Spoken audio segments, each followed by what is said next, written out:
Hello again, everyone. Welcome to week 3. As you can see by the title here, we're going to be working on what's called an annotated bibliography this week. Right here you have your assignment names and the due dates. So believe it or not, we're in June already. So your due date is going to be on Sunday, June 7th. And for the annotated bibliography, you're going to have a topic proposal. You're going to have 5 sources of information that you find. You'll have your final annotated bibliography, and then you're going to have a discussion board number 3.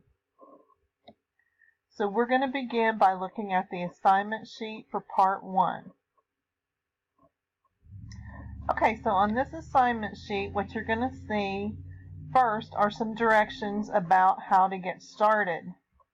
You have the reasons that we are completing an annotated bibliography, and the first one here is being able to navigate NC Live and other databases, because that's where you're going to look for some of your information.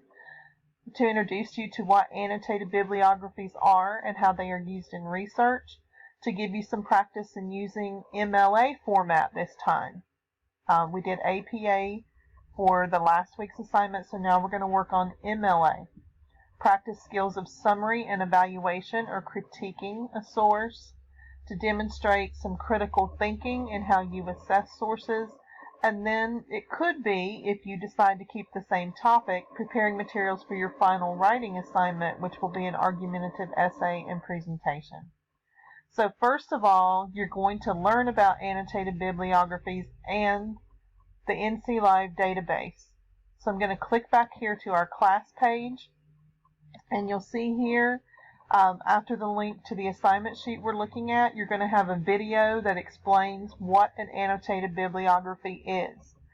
Basically, what it is like a regular bibliography, which from the first week's assignment you should know is just a list of sources. A list of biblio actually means books, but it could be any type of source. So if it's just a bibliography, it's simply a list of sources.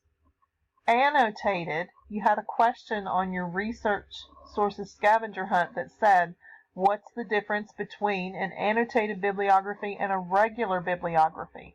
And the answer was that an annotated bibliography gives the citation of the source but follows it up with a brief description of the source's usefulness. So this is what we're doing. Annotated means with notes. So it's a bibliography with notes. Okay? So you're going to watch that short video. The next video is just an introduction to what is this thing called NC Live. You're going to hear that name thrown around quite a bit, but very few people know exactly what it is, what it's made up of, who takes care of it, and why we use it. So you're going to start with those 2 videos. Now the next video comes from another college. It actually comes from Isothermal Community College, and it's 2 short videos that show how to search, save, and cite sources using NC Live.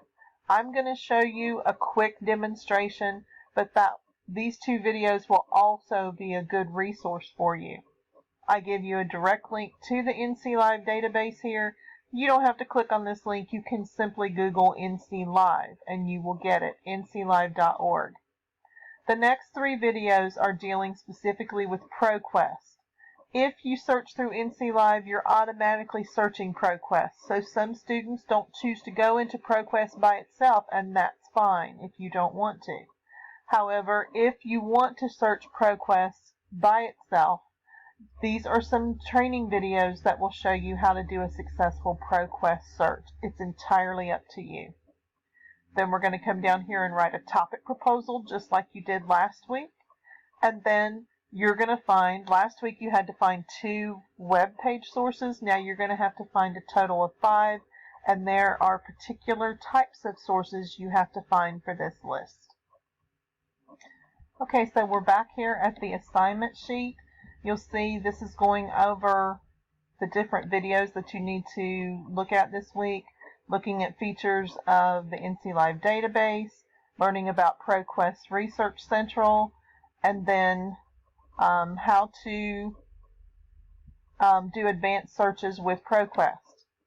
Okay, now you're going to come down to where you have to select a topic. Now, last week you had to do a scientific topic that we called a hard science topic.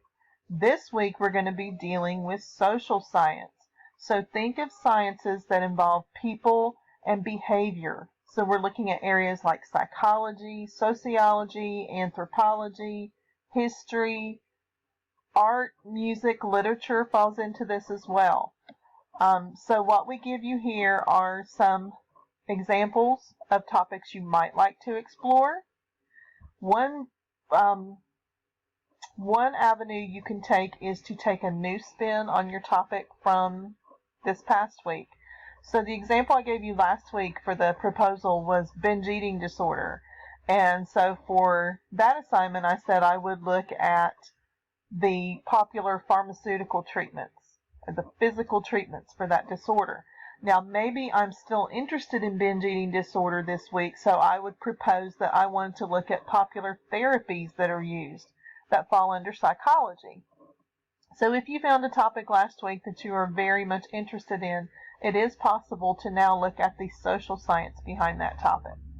However, if you want a completely new topic, we suggest several on here ranging from advertising, animal rights, arming airline pilots, arming school teachers, art, bullying, fast food, the internet, parents, prescription meds, road rage, sports parents, vaccines. So again, this would be not the physical effects of vaccines, but reasons that parents choose not to vaccinate their children, or the social implications when parents choose to do that. So again, this is not an exhaustive list. You certainly are free to propose different topics. And even you might be interested in a subject here, but not exactly what's suggested. So for example, lots of people are interested in bullying. This particular suggestion says, should the state or federal government put laws into place to prevent bullying? Well, maybe you're interested specifically in cyberbullying and you want to talk about social media's responsibility.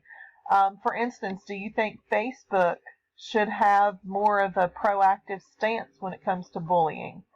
Do you think that schools are responsible for bullying, or particular programs are effective for preventing bullying? So any of these topics falls under social science. You don't necessarily have to talk about under animal rights if it should be illegal to use animals for sports and entertainment. I've had people who look at animal testing. I've had people who look at zoos and look at the good aspects of zoos or the not so great aspects. So any of these topics fall under social science, but again, you may want to look at a totally different topic, or you may decide that you want to pursue one of these topics, but in a different way than what is suggested here. Okay, once you have chosen your topic, you're going to do a topic proposal just like you did for last week. So I have an example of that for you here. Again, your name, instructor's name, class name, and date. Don't forget to do that inverted format. The topic selection will be your title, and then it's for the annotated bibliography assignment. So you'll see here the topic that I have given you an example for happens to deal with animal cruelty. So I've put on here, I've selected the topic of animal cruelty for the annotated bibliography assignment. I plan to research cruelty to circus animals and the reasons behind it. After you've submitted your topic proposal, you're going to go and find 5 sources of information for that topic.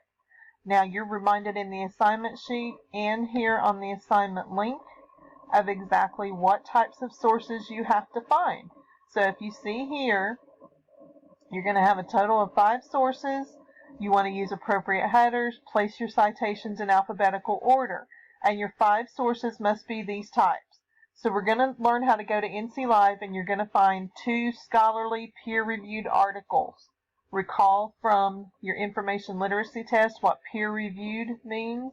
It means that it is a scholarly article, so it's written by experts. It's going to be written to an audience of experts, and it's going to be reviewed by the peers in that subject area, which means experts are reviewing those articles.